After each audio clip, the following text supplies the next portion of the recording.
సత్య సాక్షి అవునదిన్న మన్నా ద్వారా మీ అందరికీ శుభోదయం.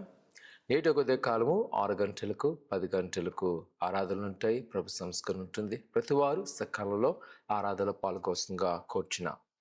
అత్యధికంగానే ప్రతి సంవత్సరం కూడా పిల్లలు పరీక్షలు వెళ్ళే ముందు ప్రత్యేకమైన ప్రార్థన వారి కొరకు ఉంటుంది. అది దినాన సాయంకాలం 5 గంటలకు మందిరంలోనే 5 నుంచి 7 వరకు కూడా పిల్లల కొరకు ప్రత్యేకమైన ప్రార్థన ఉంటుంది. కావున మీ పిల్లలందరినీ పంపించవలసింది కోరుచున్నాం. వారి కొరకు ప్రార్థన చేద్దాం. దేవుడు గొప్ప విజయం వారి యొక్క ఎగ్జామ్లో ఇచ్చులాగన. నేటి యొక్క వాగ్దానము కీర్తన 91వ సంకీర్తన 15వ వచనం. అతను నాకు మొరపెట్టక నేను అతనికి ఉత్తరం ఇచ్చేదను. ప్రియకుమారక్క మతే ఈ ఉదయకాల సమయంలో దేవుని యొక్క వాక్యం ఇస్తున్న ఒక భరోసా.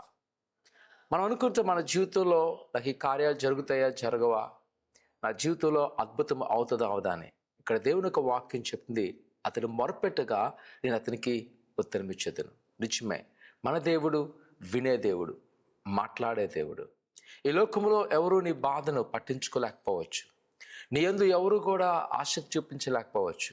నీ జీవితాన్ని చూసి అనేక మంది పారిపోవచ్చు.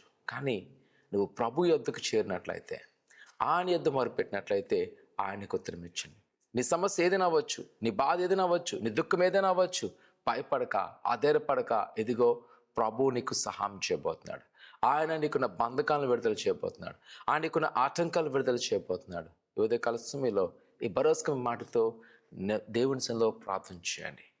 ఈరోజు ఆదివారం వచ్చి నీవు ఆయన సన్నిధికి ఎందుకు వస్తాను అనుకున్నావా? ఆయన మొరపెట్టు, ఆయన నీకు ఉత్తరం ఇచ్చును. ఆయనను ఆదరించు, ఆయనను బలపరచును. ప్రార్థన చేసుకుందాం. పరిశుద్ధుడా కర్మైన దేవాన్ని కున్నాలు నీ బిడ్డలను వారు మీ జ్ఞాపకం చేసుకొని నీ దీవెనాన్ని ఆశ నింపండి. వారికి కోతులు, వారికి ఆటంకాలు ప్రతి వాటిని మీద తొలగించి నీ కృపాక్షను నింపండి. ఆయన ఏదైతే అడుగుతున్నారో వాటిని నెరవేరుస్తూ అనేక మందికి దీవెనకరంగా ఆశీర్వాదకరంగా నిలబెట్టుకోమని ఆయన మరి ముఖ్యంగా నెడితినానా ఉదయకాల ఆరాధన అలాగే ఎగ్జామ్ ప్రార్థన బిడ్డలందరూ పాల్గొన్న వారిని ఆశీర్వదించమని యేసు నామమున తండ్రి, ఆమేన్. దేవుడు దీవించును గాక. ఆమేన్.